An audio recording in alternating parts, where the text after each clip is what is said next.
जय माता दी। कन्या पूजन करने से माता की विशेष कृपा प्राप्त होती है। मान्यता है कि बिना कन्या पूजन के नवरात्रि का पूरा फल नहीं मिलता है।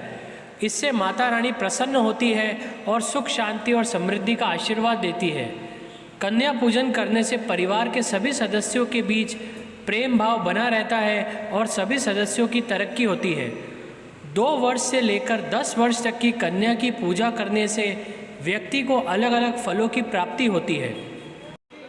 माँ दुर्गा की पूजा के साथ भैरव की पूजा अवश्य की जाती है। नवरात्रि में 9 कन्याओं को देवी स्वरूप मानकर पूजते हैं, तो वहीं बालक को बटुक भैरव के रूप में पूजा जाता है।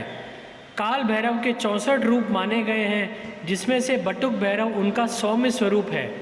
बटुक का अर्थ होता है 15 से 16 वर्ष का बालक। गृहस्थ लोग भगवान भैरव के इस रूप में पूजा करते हैं। इसके अलावा यह भी माना जाता है कि बालक की पूजा बजरंगबली का स्वरूप मानकर की जाती है। इसलिए कंजकों के साथ बिठाए जाने वाले बालक को लांगुर या लंगुरिया भी कहा जाता है। मान्यताओं के अनुसार जिस तरह से भैरव के दर्शन के बिना माता रानी के दर्शन अधूरे माने जाते हैं, उसी प्रकार से बालक की पूजा के बिना कंजक पूजन अधूरा माना जाता है।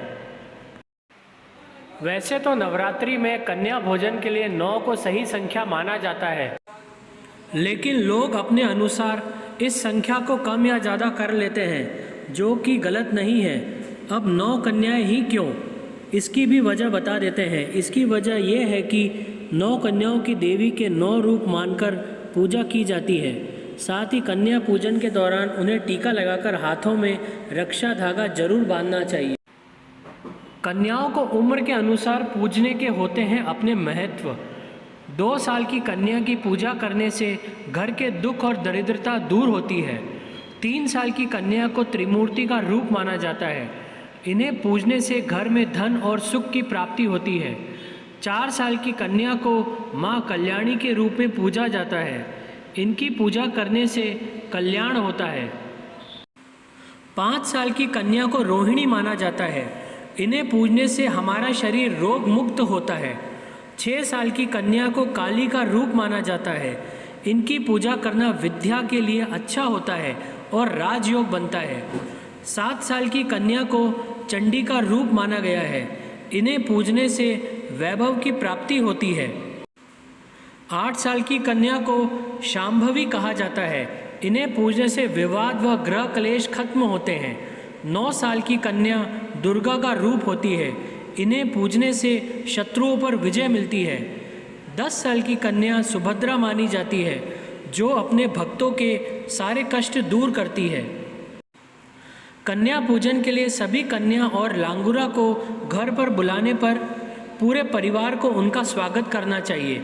उनको भी माता का दर्जा देते हुए सेवा सत्कार करनी चाहिए। साथ ही माता के जयकारे लगाने चाहिए। इसके बाद उन सभी के पैरों और हाथों को धोएं और उनके पैर छूकर आशीष लें।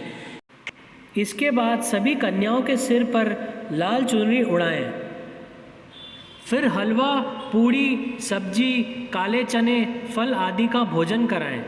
भोजन कराने के बाद रोली, कुमकुम और अक्षत का टीका लगाएं और दक्षिणा देकर उनके चरण स्पर्श करके आशीर्वाद लें। इसके बाद उनके सम्मान सहित विदा करें। जय हो माता रानी की।